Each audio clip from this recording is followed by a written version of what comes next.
Assalamualaikum warahmatullahi wabarakatuh. Kami calon guru penggerak angkatan 9 dari Kabupaten Sukoharjo.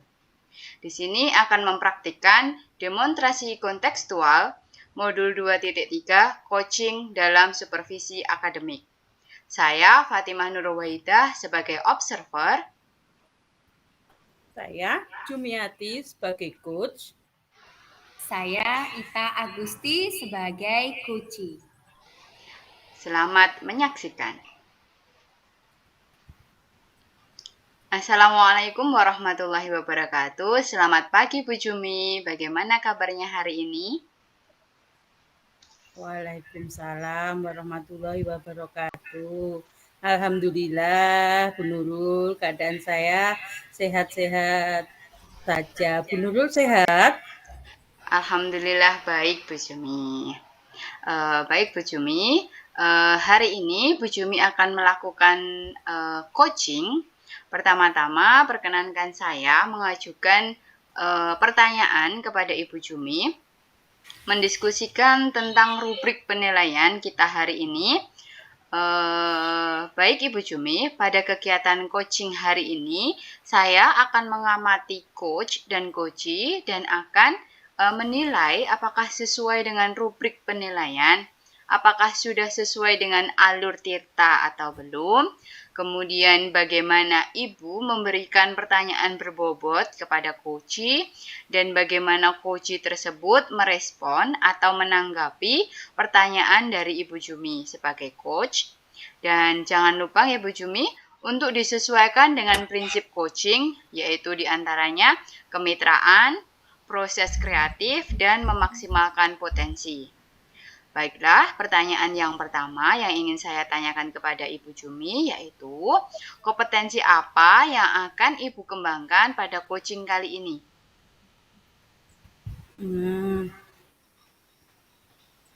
Ini Bu, saya akan mengidentifikasi sejauh mana keberhasilan Bu Ita dalam menggali potensi yang ada pada diri Bu Ita sebagai coachee.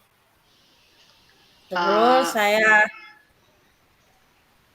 akan bertanya dengan pertanyaan yang berbobot sehingga dapat menggiring coachee untuk menggali potensi dirinya, Bu. Baik Bu Jumi. Kemudian pertanyaan yang kedua, kompetensi mana yang lebih spesifik yang ingin diobservasi?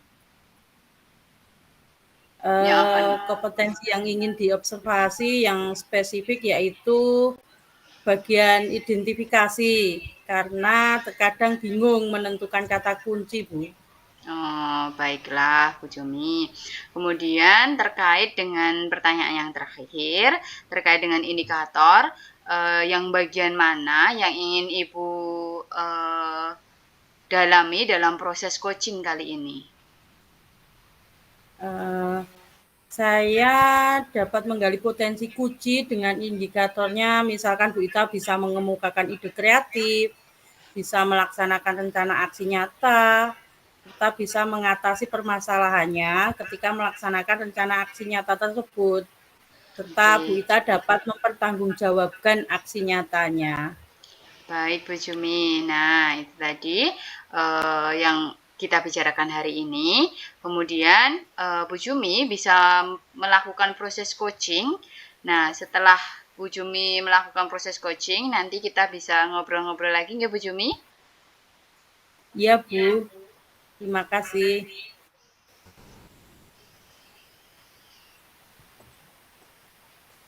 Assalamualaikum, selamat siang Bu Ita. Waalaikumsalam, selamat siang Bu Jum. Apa kabarnya hari ini Bu Ita? Alhamdulillahirrabbilalamin, dalam keadaan sehat walafiat. Bagaimana keadaan Bu Jum hari ini? Alhamdulillah, saya juga sehat Bu Ita. Bagaimana kabar anak-anak di sekolahan? Alhamdulillah Bu, baik. Tapi kan setiap hari itu pasti ada kegiatan atau hal yang unik gitu Bu, yang kita temukan dari anak-anak. Mohon maaf sebelumnya. Ada apa ini Bu Ita? Begini Bu, saya itu ingin menyampaikan sebuah permasalahan yang sedang saya hadapi atau yang sedang saya alami saat ini terkait profesi saya sebagai seorang guru. Jadi kemarin itu selama 10 tahun saya itu bertugas di SMP sebagai guru mata pelajaran. Kemudian sekarang saya dipindah tugaskan di SD sebagai guru kelas, Bu. Jadi saya harus mengajar semua mata pelajaran. Begitu. Apa yang akan Ibu utarakan kali ini? Jadi saya ingin mendapatkan solusi, Bu, tentang bagaimana saya itu bisa memanajemen waktu sebaik mungkin. Karena sebagai guru di SD dengan berbagai kegiatan yang luar biasa gitu, Bu, sekarang karena sedang padat-padatnya lomba siswa dan juga lomba guru dalam menyambut HUT PGRI dan HUT Korpri, Bu. Kemudian sebelum ini itu juga disibukkan dengan akreditasi. Kemudian Bu, biasanya Bu, saya di SMP itu rekan gurunya jumlahnya banyak sekali dibandingkan di SD. Jadi mau tidak mau kalau di SD itu kita harus bisa sendiri dan apa-apa itu kita harus kerjakan. Tapi kalau di SMP kita bisa bergantian kerja sama tim itu secara bergantian. Gitu Bu. Jadi saya ingin sekali bisa memanajemen waktu agar semuanya bisa berjalan dengan baik. Oh iya, baik Bu Ita. Jadi pada hari ini tentang apa yang dipaparkan Bu Ita, kira-kira prioritas atau dari skala 1 sampai 10, di mana posisi Bu Ita sekarang ini? Dan pencapaian yang Bu Ita inginkan itu seperti apa? Iya Bu, ketika sekarang Bu, mungkin posisi saya di sekolah ini kan karena pekerjaannya kan banyak sekali. Tugas pokok saya sebagai seorang guru untuk mengajar, terus kemudian banyak sekali kegiatan-kegiatan atau hal lain yang harus saya kerjakan juga. Misalnya saja kemarin itu pekerjaan terkait akreditasi yang harus segera mungkin untuk dilaksanakan dan diselesaikan. Padahal kan harus juga mengajar di kelas.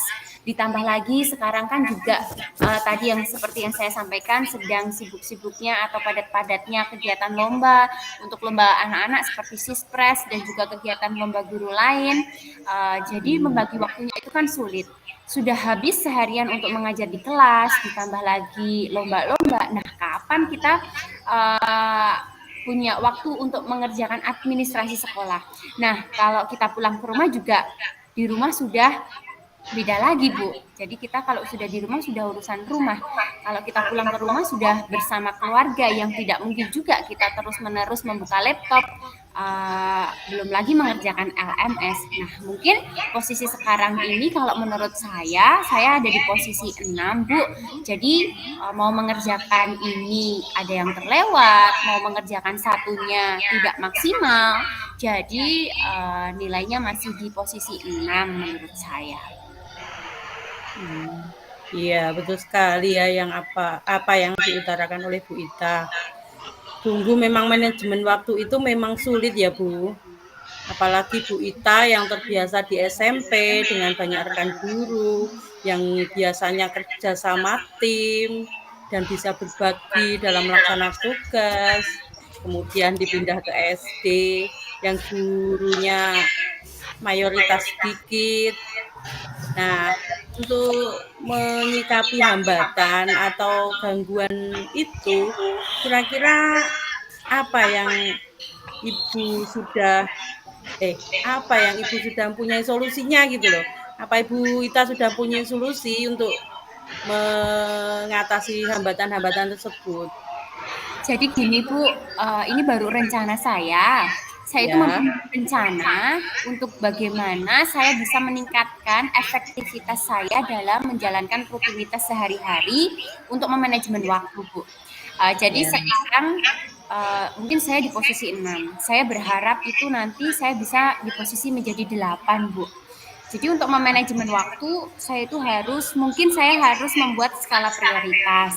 Mana pekerjaan yang harus saya dahulukan, yang waktunya benar-benar mepet. Jadi mana pekerjaan yang harus segera terselesaikan itu saya harus mempunyai skala prioritas. Kemudian Bu, dengan rekan-rekan kerja di sekolah atau dengan rekan guru yang baru di SD, mungkin saya harus bagi-bagi tugas walaupun jumlahnya guru di SD itu tergolong tidak banyak. Ini terkait dengan pekerjaan administrasi sekolah. Jika kalau ada pekerjaan, mungkin nanti bisa bagi tugas atau kita bekerja sama tim supaya semuanya itu bisa berjalan dengan baik dan selesai tepat pada waktunya gitu Bu. Dan terkait untuk di rumah adalah waktu untuk keluarga walaupun ternyata masih ada jadwal LMS kita ya Bu. Ada tugas yang belum kita kerjakan atau juga tugas sekolah yang pasti ada saja yang harus kita kerjakan di rumah. Mungkin kalau di rumah utamakan keluarga dulu, kalau di rumah baru keluarga sudah terselesaikan, kita mulai untuk menyelesaikan tugas yang harus dikerjakan. Begitu Bu Jum. Iya, betul sekali ya Bu Ita. Pastinya dalam memilih waktu harus punya solusi, strategi, dan tentunya kan tidak semulus yang kita bayangkan, tidak semudah yang kita bayangkan begitu. Pasti di dalamnya banyak sekali gangguan ataupun hambatan yang dapat menghalangi ibu dalam manajemen waktu tersebut. Terus kira-kira bagaimana cara Bu Ita mengantisipasi gangguan tersebut, Bu? Biasanya itu saya mengendalikan diri dengan istighfar Bu. Saya itu selalu yang pertama itu istighfar dulu. Kemudian saya selalu mengembalikan lagi kepada Allah bahwasanya apa yang kita hadapi pasti Allah akan membantu dan memberikan jalan keluar. Kemudian komunikasi itu juga penting Bu supaya semuanya bisa memahami, semuanya bisa bekerja sama dengan baik. Iya, betul sekali Bu Ita. Kita harus pasrah karena kita umat beragama, kita kembalikan lagi ke yang atas. Pastinya juga ada komunikasi dan komitmen serta juga skala prioritas. Nah, selanjutnya apa komitmen Bu Ita sendiri terhadap rencana tersebut? Komitmen saya terkait rencana ini, mungkin saya akan membuat list jadwal kegiatan mana yang harus diutamakan, Bu. Kemudian juga meningkatkan komunikasi dan kerjasama dengan rekan kerja di sekolah. Alhamdulillah, saya bahagia dan senang karena Bu Ita sudah menemukan solusi dari permasalahannya. Terima kasih sekali ya Bu Jum. Alhamdulillah saya sudah mendapatkan solusinya, sudah mendapatkan pencerahan. Senang sekali dapat berbagi pengalaman dan mencari solusi bersama-sama. Dan semoga kita dapat menjalankan aktivitas dengan lancar dan bisa memanajemen waktu dengan baik ya Bu ya. Ya, sama-sama Bu Ita. Saya juga senang bisa berbagi pengalaman dengan Bu Ita. Semoga kedepannya ketika saya mempunyai permasalahan yang sama, saya bisa melakukan apa yang sudah menjadi rencana dari Bu Ita. Begitu ya Bu Ita. Assalamualaikum warahmatullahi wabarakatuh. Wassalamualaikum warahmatullahi wabarakatuh, Bu Jum.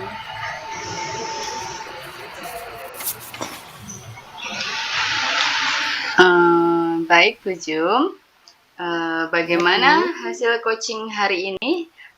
Sudah berjalan dengan lancar Ibu Jum? Alhamdulillah Bu, lancar dan Koji sudah menemukan solusinya begitu. Alhamdulillah. Baik Bu Jum, ada beberapa pertanyaan yang ingin saya tanyakan kepada Ibu Jum setelah melakukan proses coaching. Yaitu yang pertama, apa saja yang telah Ibu lakukan pada saat melakukan coaching terkait dengan indikator tercapaian yang diinginkan?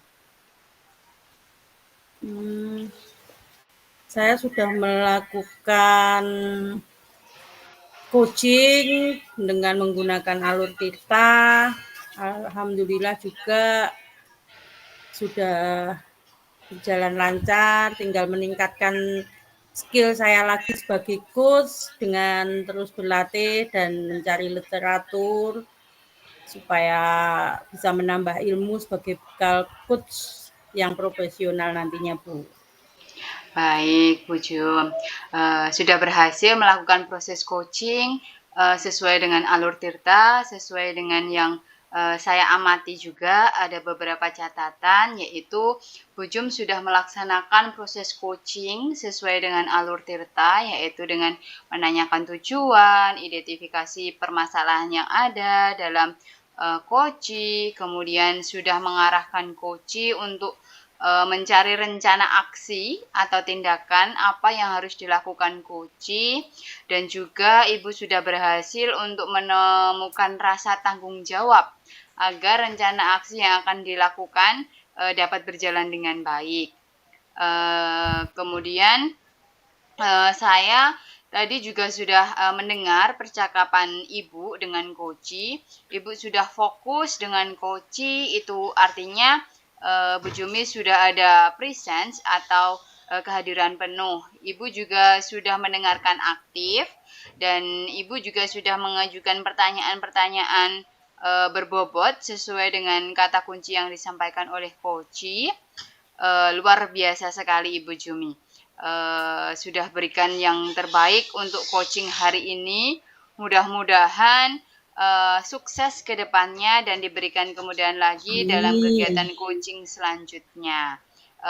Baik, Bu Jumi, ada Amin. satu lagi pertanyaannya yang ingin saya tanyakan. Ya, Bu. Oke, kompetensi apa lagi yang ingin Ibu Jumi kembangkan berdasarkan hasil melakukan coaching hari ini?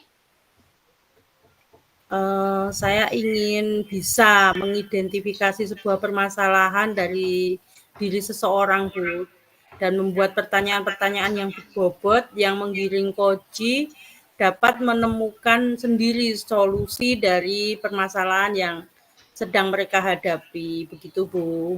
Oke, baik sekali Bu Jumi, Masya Allah luar biasa. Jadi Bu Jumi bisa lagi mendalami lagi alur Tirta supaya lebih baik lagi ke depannya. Terima kasih kepada Ibu Jumi sudah melakukan si tanya jawab ini dari pra observasi kemudian dari pasca observasi ini. Semoga ke depannya Bu Jumi tetap lebih baik lagi. Saya ucapkan terima kasih, tetap semangat kepada Ibu Jumi. Saya akhiri pertemuan Ya, Bu. pada siang hari ini. Wassalamualaikum warahmatullahi wabarakatuh. Waalaikumsalam. Terima kasih atas waktu dan pengamatannya ya, Bu. Sama-sama Bu Jumi.